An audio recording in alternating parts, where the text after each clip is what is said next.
Check a Pro Joe here. Hope everyone's doing okay. On the program, we get a lot of questions here about garage doors. So I like to have my friend Jeff Gabelsberg join me from Jolly Goat Garage Doors. Hello, Jeff. How are you?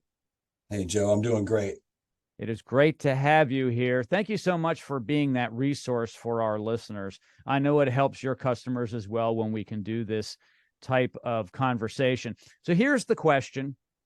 How does the cold weather affect my garage door? It's a great question, actually. And getting into the winter months, we get that question a lot. And a lot of times, homeowners will actually wait until it's too late. And when it gets cold, garage doors act up. A majority of the time, we'll see, over the months during the summertime, the door might be getting a little squeaky, and a homeowner might put some lubricant on the rollers or the hinges and some of the bearings and things like that.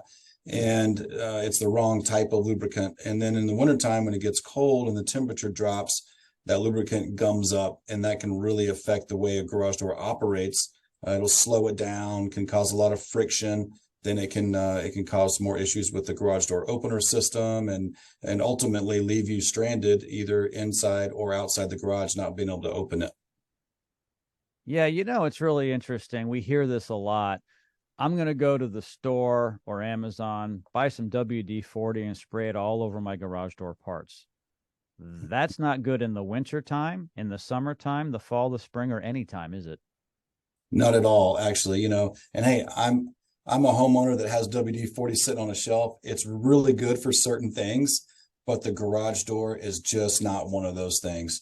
It really should be a professional grade lubricant that you use that's made specifically by a garage door manufacturer for that door. I like to tell homeowners you kind of compare it to putting oil in your car. You're not just going to go buy some cheap oil that's just off the shelf somewhere at 7-Eleven. You're going to get a good quality oil to go into that engine to keep it lubricated, to keep it running long so that you can rely on it. So we're talking about the winter months. In Oklahoma City and the surrounding areas, it doesn't really get cold like in Minnesota. But can the cold weather affect the spring? Absolutely. Yeah. And we get temperatures, here in Oklahoma City in the state of Oklahoma can get down in the teens, single digits, but not for very long. But when that happens, yes, the springs are the first things to go. And in the summertime, we have broken springs, but in the wintertime, it doubles.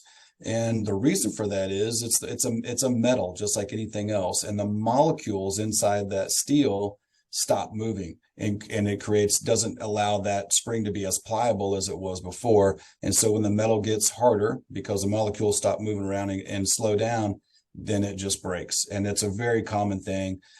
Pretty much all the moving metal parts on the garage door, including the bearings, like the springs, the cables, all that stuff, all have harder issues operating whenever the weather gets really cold. So I would imagine if one was able to keep the garage in the wintertime a little warmer and maybe a little cooler in the summertime, then there'd be less spring breakage. Very true. Very true. Yeah. People who have a controlled climate inside their garage have a lot less issues. And people that have an insulated garage door to help with that controlled climate, it makes a big difference. And yeah, they have a lot less issues when it comes to the weather. On an upcoming segment, I want to talk about what you can do to help homeowners with an insulated door. That might be the first step to the climate controlled on the inside. Maybe air conditioning is important as well, but certainly you don't want to put any AC or insulation in before you consider the door. So let's talk about that next time we're on the air. Sounds good, Joe. Thanks, Jeff. Appreciate it. All of Jeff's information is located in the show notes of the segment of this podcast.